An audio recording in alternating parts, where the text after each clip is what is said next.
Hello student, मैं Anoop sir. आज हम लोग क्लास 9th इकोनॉमिक्स के अंतिम चैप्टर को शुरू करेंगे, जिसका नाम है भारत में खाद्य सुरक्षा यानी फूड सिक्योरिटी इन इंडिया। ठीक है, तो शुरू करते हैं। तो सबसे पहले आपको समझना है कि खाद्य सुरक्षा क्या है या खाद्य सुरक्षा का अर्थ क्या होता है। तो खाद्य सुरक्षा क्या है? What is food security? अगर हम खाद्य सुरक्षा की बात करें तो खाद्य सुरक्षा मुख्यतः 3 आयाम पर निर्भर करता है। यानी कि अगर कहें सभी लोगों को सदैव के लिए भोजन की एबिलिटी, उपलब्धता, ठीक है ना, एक्सेसिबिलिटी यानी पहुंच, और एफर्डेबिलिटी यानी कि सामर्थ्य।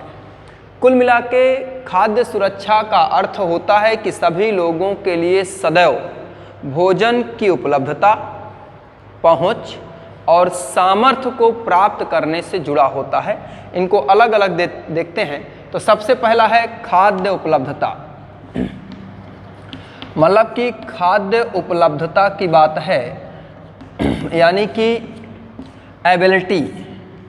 तो इसका मतलब है कि खाद्य सुरक्षा के अंतर्गत खाद्य उपलब्धता का मतलब 3 चीज़ों पर निर्भर करता है कि हम खाद्य का उत्पादन कितना करते हैं, यानी प्रोडक्शन कितना करते हैं, फिर उसका हम एक्सपोर्ट या इंपोर्ट, आयात कितना करते हैं, यानी हम खाद्य सामग्री को कितना आयात करते हैं, इंपोर्ट करते हैं, और तीसरा हमारे पास उसका स्टॉक कितना है, जिसे हम लोग बफर स्टॉक के नाम से जानते हैं। आगे आपको पढ़ाया जाएगा। यानी स्टॉक यानी कि दूसरे हिसाब से आप कह सकते हैं भंडार। तो इसमें उपलब्धता का मतलब है कि हमारे देश के पॉपुलेशंस या जनसंख्या के लिए या लोगों के लिए जितनी खाद्य सामग्री की आवश्यकता है, उतनी खाद्य सामग्री उपलब्ध है या नहीं। उपलब्ध होने का 3 तात्पर्य है: उत्पादन, खाद्य सामग्री का उत्पादन उतना हुआ कि नहीं, अगर नहीं तो उसको हमने इंपोर्ट किया या नहीं, और भंडार, विशेष परिस्थिति के लिए, आपातकाल के लिए, यानी जब डिजास्टर की स्थिति आती है उस समय के लिए हमने कितना स्टॉक किया है, कितना भंडार रखा है, वह तय करता है कि खाद्य सुरक्षा करने के एक पहला आयाम जो खाद्य उपलब्धता है वो तय करता है कि कितना खाद्य उत्पादन हुआ, कितना इंपोर्ट किया गया और कितना स्टॉक। एक्सेसिबिलिटी यानी कि पहुंच। पहुंच का मतलब है कि प्रत्येक व्यक्ति को खाद्यान्न सामग्री निरंतर मिलती रहे या प्राप्त होती रहे। तो पहुंच का तात्पर्य है प्रत्येक व्यक्तिगत खाद्य सामग्रियों का पहुंचना, यानी उसके पास उसकी उपलब्धता होना, उस तक पहुंच जाना। ठीक ना। और तीसरा जो है उसे कहते हैं एफर्डेबिलिटी यानी सामर्थ्य। सामर्थ्य का मतलब है हमारे पास खाद्यान्न सामग्री उपलब्ध है, लोगों तक उसकी पहुंच है, यानी लोगों तक वह पहुंच रहा है। और सामर्थ्य का मतलब है उसे खरीदने की क्षमता होना। यानी यहाँ सामर्थ्य की बात करें तो जितना हमें पौष्टिक आहार, यानी जितने मिनरल्स की हमें ज़रूरत है, उतने पौष्टिक आहार के भोजन को खरीदने की हमारी क्षमता, या यहाँ पर हम लोग इससे कह सकते हैं धन की उपलब्धता। यानी जितनी भी मनी की ज़रूरत है, जितने भी धन की ज़रूरत है, उतने धन की उपलब्धता हमारे पास है कि नहीं। समझ आ गया? तो खाद्य सुरक्षा यानी व्हाट इज़ फूड सिक्योरिटी। खाद्य सुरक्षा में 3 चीज़: एबिलिटी, एक्सेसिबिलिटी और एफोर्डेबिलिटी। खाद्य उपलब्ध मतलब खाद्य सुरक्षा क्या है? मतलब खाद्य का उपलब्ध हो जाना, खाद्य की प्रत्येक लोगों तक पहुंच होना, और सामर्थ्य यानी जितने पौष्टिक भोजन की ज़रूरत है उतने भोजन का उपलब्ध हो जाना। तो कुल मिला के अगर देखते हैं तो खाद्य सुरक्षा के 3 ही अर्थ निकलते हैं। पहला, सभी लोगों के लिए पर्याप्त खाद्य सामग्री उपलब्ध हो, यानी फूड, ठीक है ना, फूड गुड्स उपलब्ध होने चाहिए। दूसरा, जितनी हमें पौष्टिक तत्वों की ज़रूरत है, जितनी गुणवत्ता के खाद्य पदार्थ की ज़रूरत है, उतने की पहुंच हो जाना या उतने की खरीदने की क्षमता होना। और तीसरा, उपलब्धता में कोई बाधा ना होना, यानी पहुंच बराबर लगातार वितरण होता रहना। ठीक है ना। एक टॉपिक हुआ खाद्य सुरक्षा क्या है।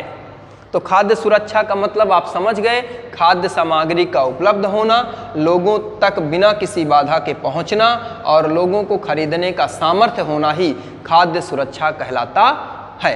अगला टॉपिक हम देखेंगे खाद्य सुरक्षा क्यों।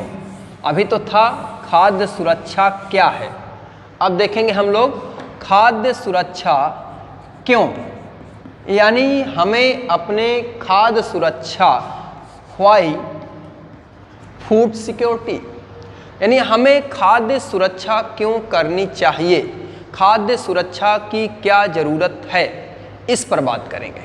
तो सीधी सी बात है, आप ऐसे समझिए, हमें खाद्य सुरक्षा इसलिए करनी चाहिए, सामान्य कंडीशन में अगर हम भारत की बात करें, सामान्य दशा पर अगर हम बात करें, तो जो भारत का गरीब वर्ग है, पुअर सोसाइटीज़ के लोग हैं, जो गरीब वर्ग के लोग हैं, पुअर सोसाइटीज़ के लोग हैं, आगे हम बताएंगे इसके अंतर्गत कौन कौन से सामाजिक वर्ग आते हैं।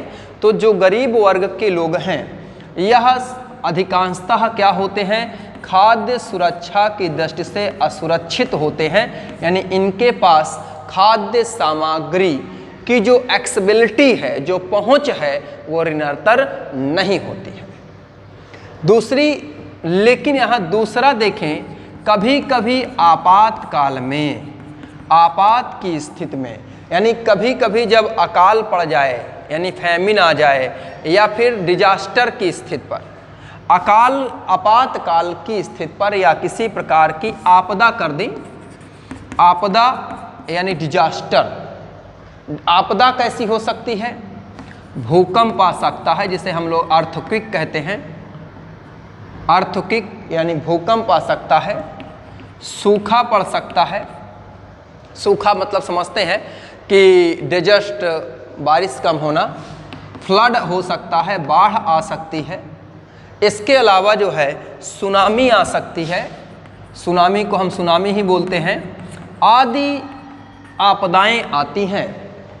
सामान्य कंडीशन पर तो हमारा गरीब वर्ग खाद्य सुरक्षा की दृष्टि से असुरक्षित है, लेकिन इस आपदा के समय, इस आपदा के समय जो पॉवर्टी लाइन है, यानी निर्धनता, जो निर्धनता रेखा है, उस निर्धनता रेखा के ऊपर के व्यक्ति भी खाद्य सुरक्षा की दृष्टि से असुरक्षित हो जाते हैं।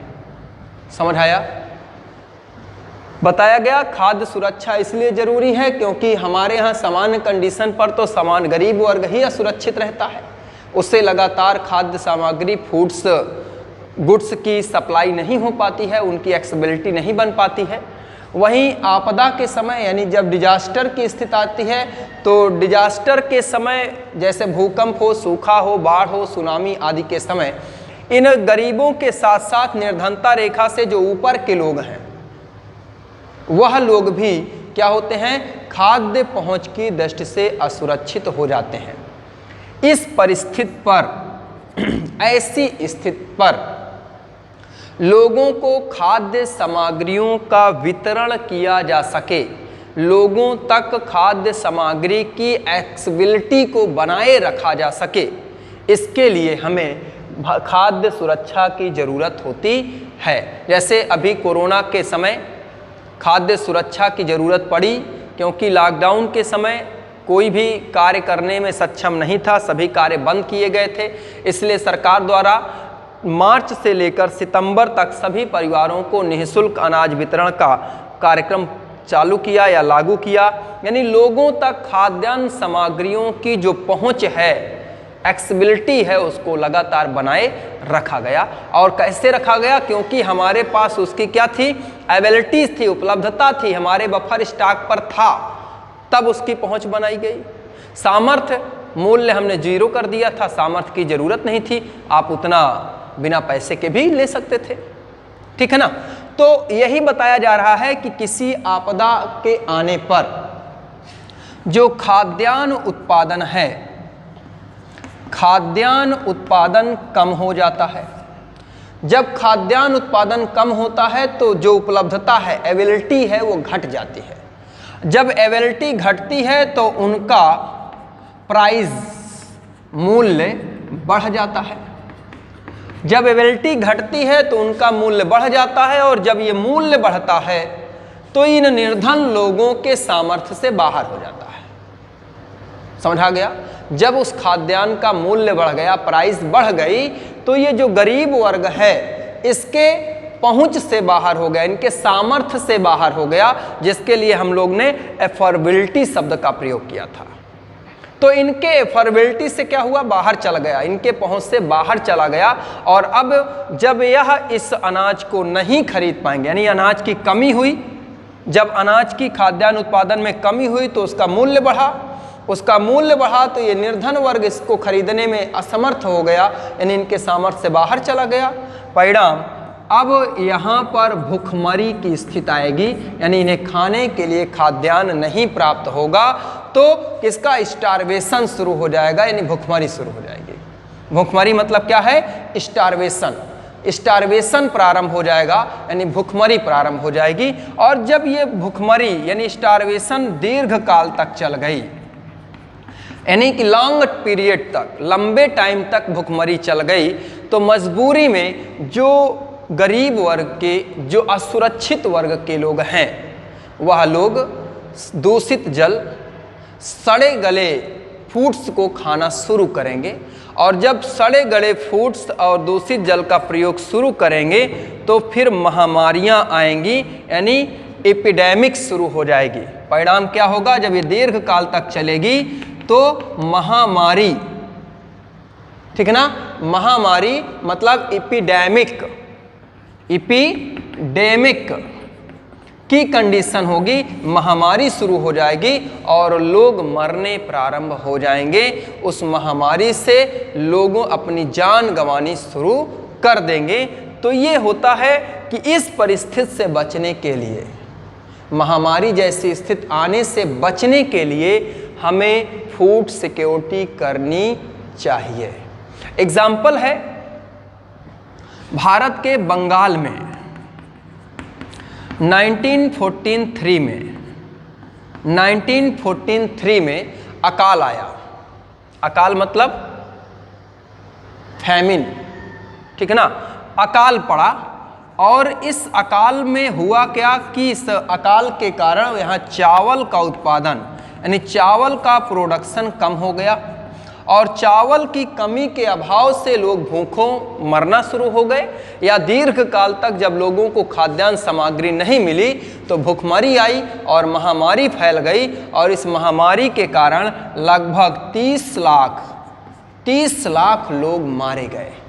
पूछा जाए कभी कि बंगाल के अकाल में लोगों के, भारी मात्रा में लोगों के मरने के मुख्य रीजन क्या था, कारण क्या था, हम बताएंगे चावल की कमी या चावल की कीमतों में भारी वृद्धि के कारण। दो चीज बताएंगे, चावल की कमी या चावल के जो प्राइस हैं, राइस का जो प्राइस है, उस प्राइस में इम्प्रूवमेंट यानी उनकी वृद्धि के कारण यहाँ पर यह अकाल आया। ओके, तो इस अकाल की परिस्थिति से बचने के लिए, इस कंडीशन से बचने के लिए हमें खाद्य सुरक्षा यानी फूड सिक्योरिटी करनी चाहिए। वैसे भारत की बात करें तो बंगाल के अकाल के बाद भारत में पुनः ऐसा कोई अकाल नहीं पड़ा जिसमें इतना चिंताजनक विषय रही हो या इतने लोग मारे गए हों। लेकिन अभी भी भारत के कुछ ऐसे भूभाग हैं जहां पर अक्सर भूखमरी से मरने वाले लोगों के सूचनाएं या भुखमरी से मरने वाले लोगों की जानकारियां प्राप्त होती रहती हैं। तो हम लोग उन एरिया के बारे में जानेंगे, कौन से एरिया हैं जहां अभी भी लोग भूखों मरने की कहानियां, हम लोग लोगों के भूखे मरने की कहानियां सुनते हैं, तो उनके बारे में देखेंगे। तो उड़ीसा राज्य के 2 क्षेत्र हैं या 2 कह दें स्टेट हैं जहां से भुखमरी की अक्सर हमें कहानी सुनने को मिलती है, कालाहांडी और काशीपुर। कालाहांडी और काशीपुर ऐसे क्षेत्र हैं जहां अकाल जैसी दशाएं, यानी यहाँ भी अकाल जैसी दशाएं हमेशा बनी रहती हैं, यानी अक्सर यहाँ से भुखमरी के शिकार लोगों की सूचनाएं मिलती रहती हैं। दूसरा देखें तो राजस्थान से बात कर लें। राजस्थान के एक क्षेत्र है जिसका नाम है बारन जिला।